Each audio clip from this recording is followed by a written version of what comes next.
Well, howdy, fellow adventurers. Pre-video Brenton here. I just want to tell you really quick before you watch the video that this is a type of video I make sometimes, like I call it behind the scenes and in between. And it's basically just when I'm doing stuff that's kind of all over the map. You know, I've been delivering solar, I've been working on boats, I've been fishing here and there, beachcombing, and I kind of, you know, I always film hoping to, you know, catch the start of something that grows into a full-blown, you know, video. But sometimes it doesn't happen. Sometimes I'm kind of just living life, and you know, there's a little interesting stuff here and there, and I try to weed it out, edit it down to be watchable and interesting and tell a story as well. So in case you're new here, it's just a type of video I make, and it really doesn't reflect the type of videos I usually make, which is kind of more of a focused thing. So without further ado, thanks for listening, and I hope you enjoy the video.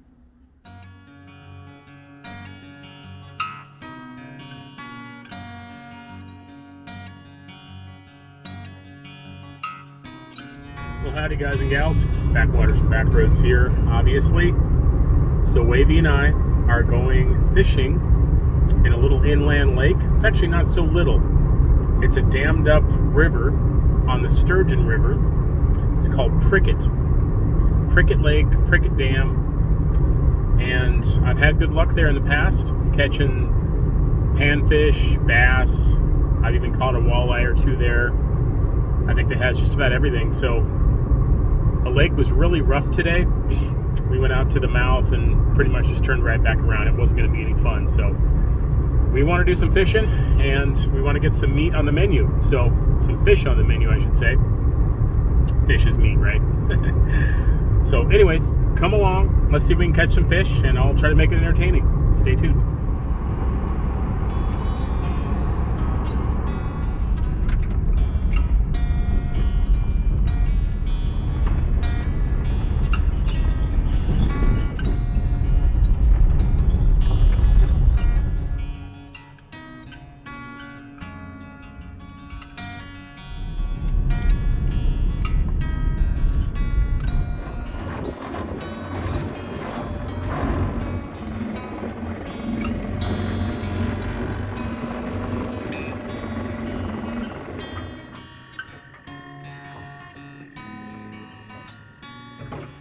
Well, I was fiddling with the engine and came back and I didn't see the bobber, and this is why. We've got sunnies. So we got 2 sunnies in the boat so far. Pretty decent sized ones too. They got some meat to them, girth. This is it's like a little island. We'll probably make it around to the back side of it. And I've always been able to catch something around this little island. It's not failing this time, so. All right, guys, we got ourselves a third one. Try out that little hole right there. I've been sneaking up on it. I'm gonna see if there's some more. We're gonna go head over to this spot where all these logs kind of bunch up, and you can jig between the logs. And I've always caught something in there, so. We've got another couple hours to fish, so I'd like to get more than enough to make fish and chips tonight. So.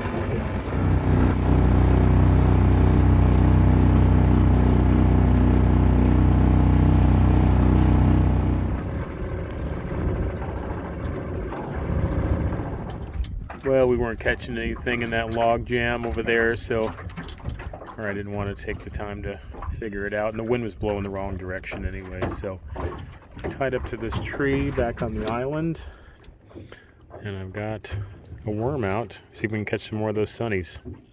I found this quiet little nook back here, and it's got fish in it. Something's just about to nail it. It's been poking at it.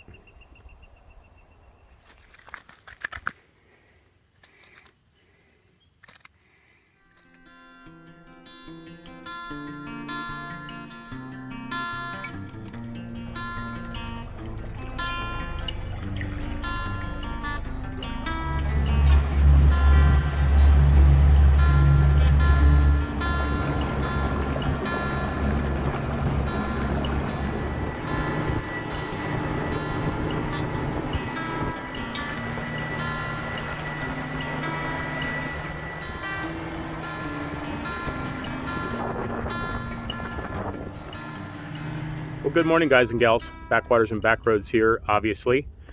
So I got up early this morning, and we're going to come out here and try to put lake trout on the menu. It's a beautiful day. The lake's really calm. It's like almost ideal conditions. I'm trying to take my time this morning. I set up a few mounts, well, you'll just see in this video, hopefully, and get some different perspectives other than just what I'm doing right now, which is talking to you on the camera, holding my phone. So how about if I start setting up the gear here, get the trolling motor going, and let's see if we can bring some fish on board. So stay tuned. Today, we are using what I usually use, which is a Dodger and what I call spinning glows or popcorns. Here, I'll see if I can show you kind of what they do. Fish can't help but go after them. And I just set them down at the bottom, just a couple of feet off the bottom. We're at about 55 feet of water right now.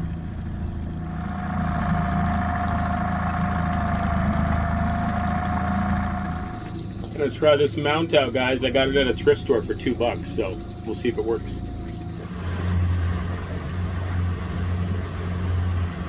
So I haven't been getting a bite in probably like 2 hours now, so I'm gonna fire up the main. We're gonna go out to about 80 feet and see if the Lakers are on the bottom farther out. So let's check it out. Stay tuned.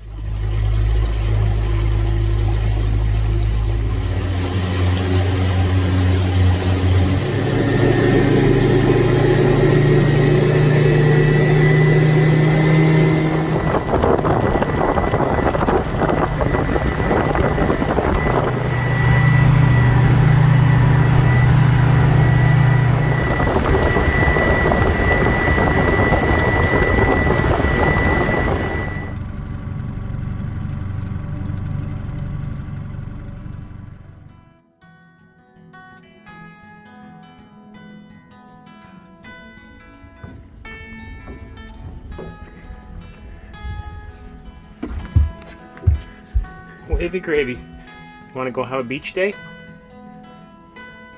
Today is a squelching day. Usually you tune in and I'm just complaining about the cold, right? But this past week or week and a half, it hasn't rained. It's been like above 80. It feels so hot. Everything's dry. I just spent a couple days delivering solar because, believe it or not, I actually do work. When you're not watching videos, I'm usually working. So I'm going to give myself a play day. Wavy and I are going to jump in the fishing machine here. We're going to go up the coast. I got the chainsaw. I might work on some driftwood stuff, which I'm doing for the landscaping on the river place here. And of course, we'll do some fishing too, try to put fish on the menu tonight. So I think it'll be a fun day. We'll find out. So stay tuned.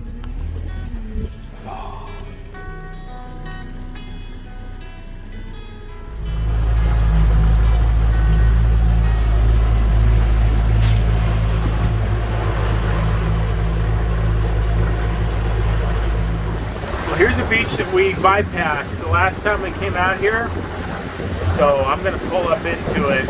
We're going to see what the driftwood situation is like.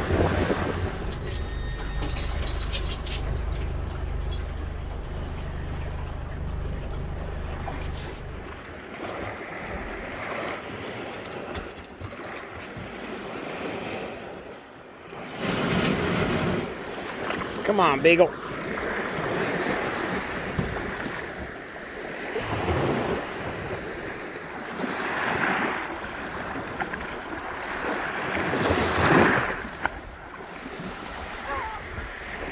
Got a big old piece of logged something.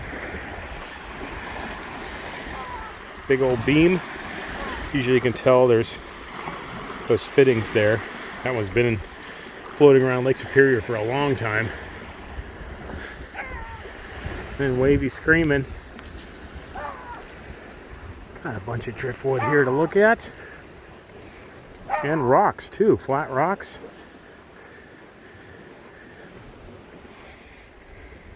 All these flat stones. People make walkways and stuff out of them. I'm gonna probably take a few home. Got some ideas.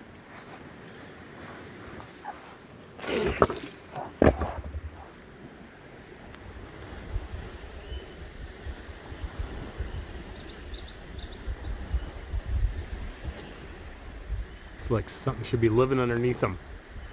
Got a thunderstorm coming in. I don't know if you can see that in the background there, but a really dark sky, and I can hear some distant booming.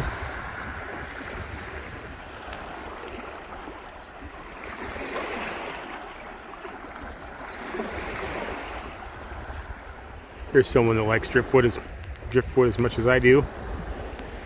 I like the little arch. We're gonna hone in on some beach glass this time.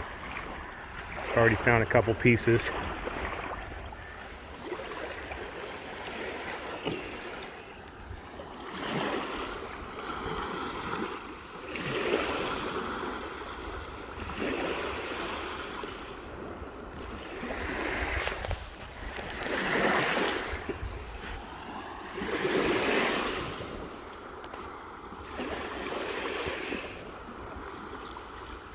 Seems to be a lot of clear glass today.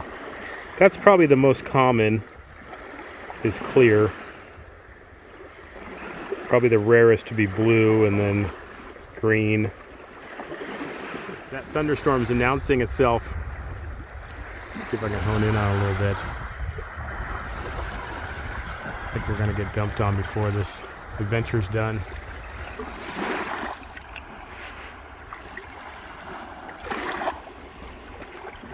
Look what I found, guys. Piece of green beach glass. Ooh, that's a rare one. I envy people who are able to relax and just not, you know, try to be productive and get time and, you know, out of their mind. Because I am so not like that. I have to constantly struggle to just give myself a day, you know, to do something. I know it doesn't seem like that because of the stuff you see on this channel, but I force myself to just, you know, like today, I'm like, okay, I sold some solar. I made a couple dollars, you know, I'm gonna give myself, you know, I got home this morning after sleeping in the truck after delivering solar. And I'm like, I'm gonna give myself the rest of the day. I got home at like 11 in the morning. I'm like, I'm gonna go out and just have a day, which is what you're seeing today. And I'm sharing it with you, and I hope you're enjoying it, by the way.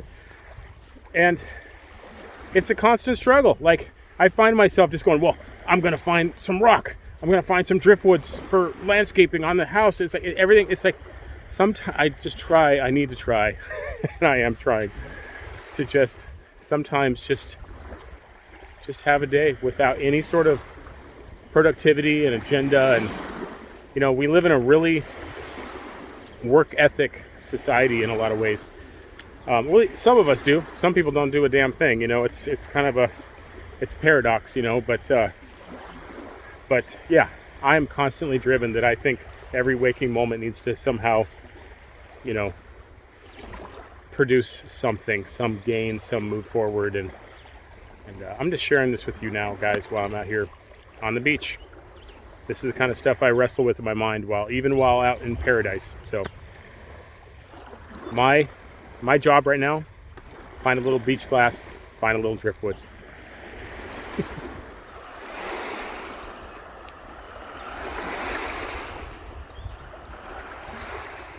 We got a loon here. It's a common loon.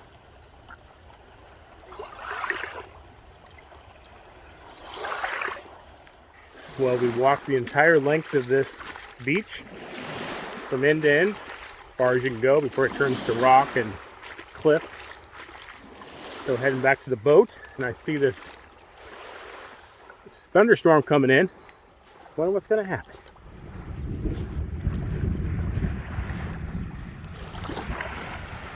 Can you hear that?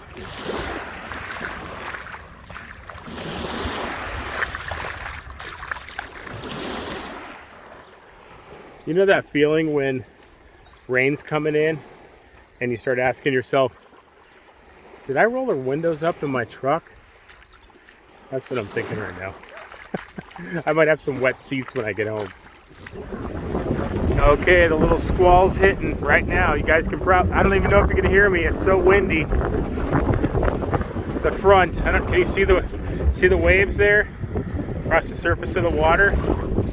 These are the kind of storms that if you ever like halfway to Isle Royale and one just popped in like a little cell, you know, they could sink you. That's always that's one of the dangers. You can have like a beautiful day, which you guys have been seeing right now, and then a little cell can come in, a collision of like a cold front and a warm front, and it'll just wreak havoc. It doesn't last very long, but man, if you find yourself in it, it's happened a couple times since I've lived up here in Superiorland, and I've seen, you know, a perfectly calm day just turn into a total mess, and then like 15 minutes later it's calm again.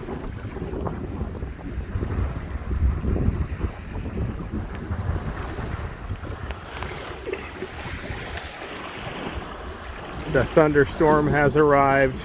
It's sprinkling on us here.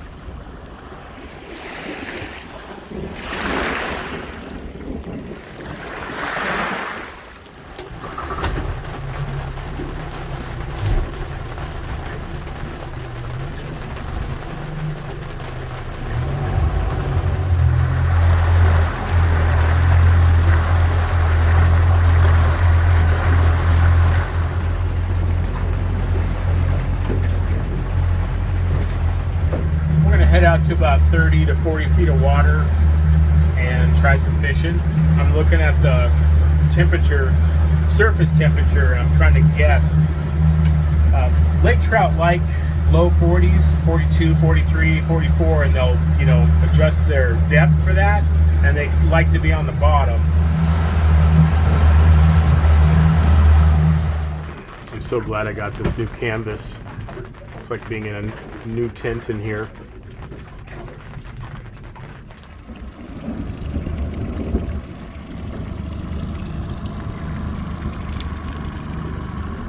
We got our first coho of the season, guy. I'm trying not to say guys so much. Fellow adventurers, we got a coho in the boat right at the mouth of the Ontonagon. This is the place to fish right now. Since I don't really have a fishing channel, you know, I have to assume that there are folks who don't know a lot about fish, right? I'm not a great fisherman. I consider myself a moderate fisherman at best. I'm going to turn the phone around to show you guys what a coho is and why I know it's a coho. So you see it's already starting to flake off. They flake, their skin flakes off. It's very silver. They're like little silver torpedoes, and you know, they start to flake off a lot. So that's a beautiful fish. That is really tasty. That's just, you cannot buy that in a store. It's so good. I'll see if I can get some lightning shots for you. Ooh, you hear that? Ooh-wee. Exciting. What a cool day to be out on the lake. I love this. But it's still warm. I mean, it probably doesn't look like it to you, but it's still probably in the 70s. It feels great. Well, we caught one coho today, which is totally fine with me.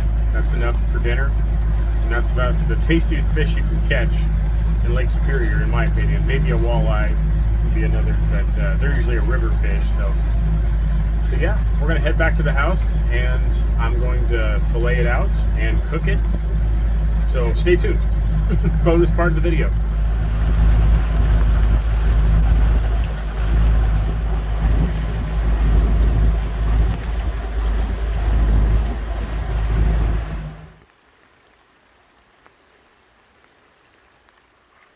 Remember when I wondered if I put the windows up? Nope. Alright guys, let's get this fish filleted.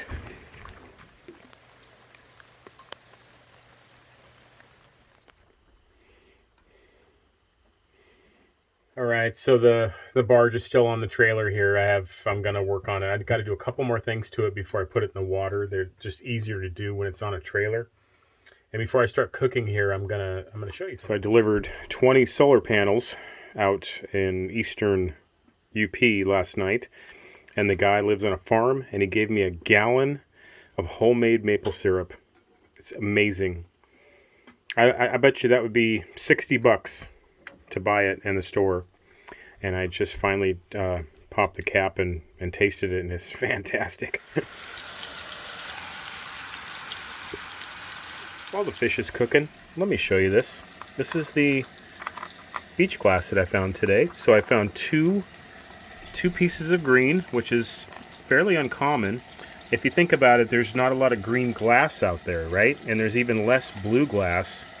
And I found a piece of blue, and then I found a whole bunch of clear, which is usually what glass is, you know, starts out as, bottles and such.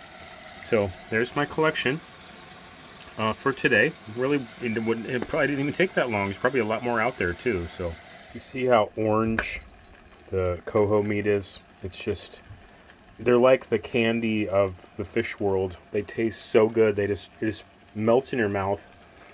Making a little bit of potatoes. So kind of an American version of fish and chips. And I'm going to sit down and eat. So.